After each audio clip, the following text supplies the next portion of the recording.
Չնայած ընտրությանը 5 օր է մնացել, բայց Գագիկ Ծառուկյանը չի շտապում հրապարակել Բարգավաճ Հայաստանի վարչապետի թեկնածուի անունը։ Պնդել էր ինքը չի ուզում, բայց թեկնածուները 4-ն են։ Ծառուկյանի համար են քվեարկելու, Ծառուկյանն էլ ժողովրդին իր պատասխանը կտա։ Արարատ ցեմենտի ավելի քան 91%-ի բաժնետեր Ծառուկյանը տեղյակ չէր ընկերության շուրջ ինչ նոր զարգացումներ կան։ Եվ առաջիկայում ես ասում եմ, որ Արարատ ցեմենտ գործարանը նույնպես որպես Գուլոյան Ծառուկյան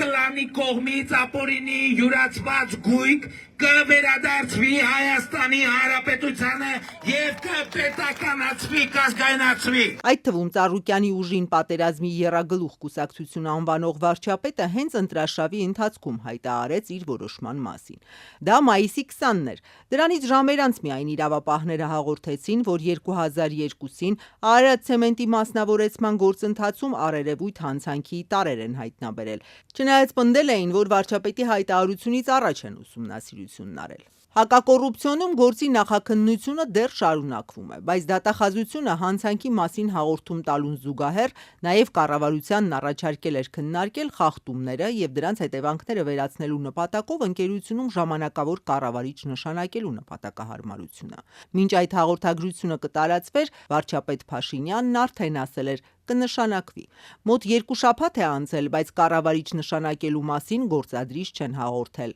Ընդունել եմ դառը հասկանալի խոսում են, ինքը լիարժեք նայելով հարցումներ անելով, դրա համար ինքը ունի ցելլար, չգիտեմ, 25 տարվա գործան առել եմ։ Տեղը տեղին կազմակերպել եմ, ներդրումն արել եմ, հարկերը տալիս եմ։ Ինչ հիմունքների վրա, եթե այսօր խլելով է, այս երկիրը կարա զարգանա, ոչ թե մի մարդ, էլի այս երկրում փող կդնի։ Այսօր արդեն դատախազությունը Արարատ ցեմենտին 2009-ին ավելի քան 74 հեկտար տարածքի օտարման հարցում է խնդիրներ տեսել։ Արարատ համայնքի նախկին ղեկավարը ըստ հաղորդագրության արոտավայրը ձևական աճուրդներով է օտարել ընկերությանը։ Համայնքապետի անունը չի նշվում։ Իրավապահները այս դրվագով եւ դիմել են հակակոռուպցիոն, գործ հարուցելու եւ միաժամանակ դատարան ընդդեմ Արարատ համայնքի եւ Արարատ ցեմենտի աճուրդները անվավեր ճանաչելու եւ հողերը վերադարձնելու պահանջով։ Նաեւ ուսումնասիրում են Արարատ ցեմենտին պատկանող այլ գույքերի ձեռքբերման իրավաչափությունը։ Եթե դա անօրինական է,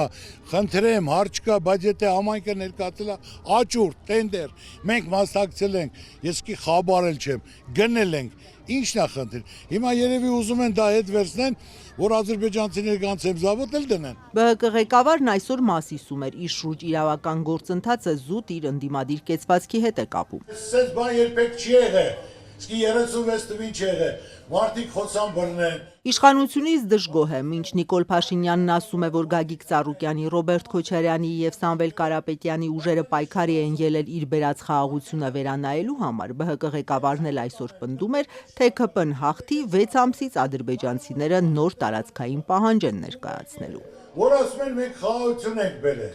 Ժորժան բերել են թողել ցուղթը, միան ցույց տան հերոսացող, որ ստորագրածվա խաղաղություն, որ այդ պատերազմ չի լինելու, զարգանալու է, չկա այդպիսի թուղթ։ Կա բանավոր պայմանավորություն, որ այդ պայմանավորությունները մեն անընդհատ պահանջներ, որ պետք է կատարենք։ Պետք է ժողովուրդն էլ գամնա, պետք է էս լինի, պետք է էլ լինի, անգլանները պետք է տան եւ ոչ մի զարգացում չի կարա լինի։ Ռուսաստանի հետ հարաբերություններն է իշխանությունը փչացնում, դա էլ դժգոհության երկրորդ պատճառը։ Տնտեսությունը կարծում է քանդման եզրին է։ Փաշինյանը Ծառուկյանի եւ Լուկաշենկոյի ընկերական կապերն ակնարկելով նրան բելարուսամետ օլիգարխ է անվանում։ ԲՀԿ ղեկավարը Ռուսաստանի հետ ծագած խնդիրները մեկ օրում լուծելիք հարց համարում։ Հայկական բոլոր բեռների համար էլ կանաչ ճանապարհ խոստանում։ Ժորժան 10 տարի չեն կարա շուկա բացեն Եվրոպայի հետ։ Այսօր